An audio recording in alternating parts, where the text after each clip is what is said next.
You know that feeling, that nagging, quiet question that hits you when things in your life fall back to a place you've been before, a place you thought you had escaped, and suddenly you're there again. The pattern repeats itself, and you wonder, really, Lord? Here? Again?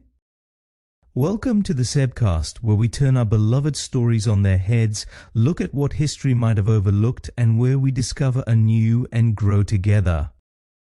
That's exactly what happened to the Jews, centuries after Isaiah's prophecies. After war, exile, and destruction, they found a place to rest again, but not in freedom. In Egypt.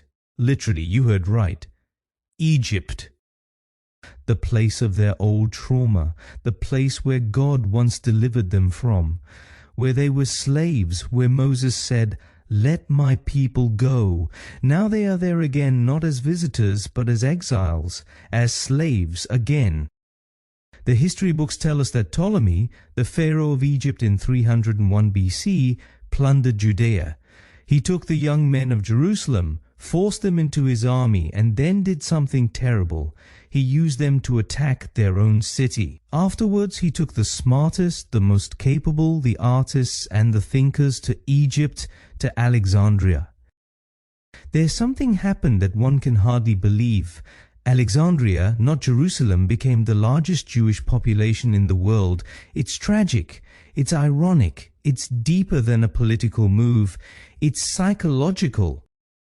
Because if God's most extraordinary deeds in the past were the exodus from Egypt, what does it make of a people who are now there again?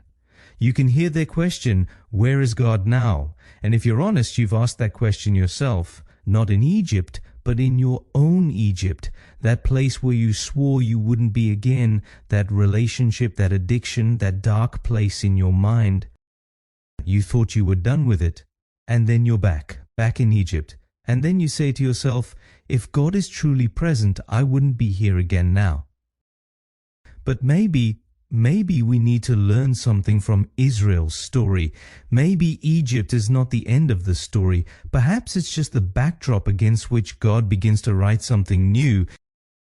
Because centuries later, when no one believed God's promises anymore, an angel appeared to a young girl and said, "You will become pregnant." And where do she and her husband and the baby flee when Herod wants to kill them? To Egypt, really. It's in Matthew 2:13-15. And then, after Herod's death, they return. And Matthew adds a sentence that changes everything. So was fulfilled what the Lord had said through the prophet, "Out of Egypt I called my son." What does it mean? It means that even Egypt, even your darkest place, your past, your scars, are never beyond God's hands. God even uses Egypt as part of his path to salvation. And maybe that's what you need to hear today. You might be back in Egypt, but you're not back to square one. You're on a journey and God is still with you. Until tomorrow, take care.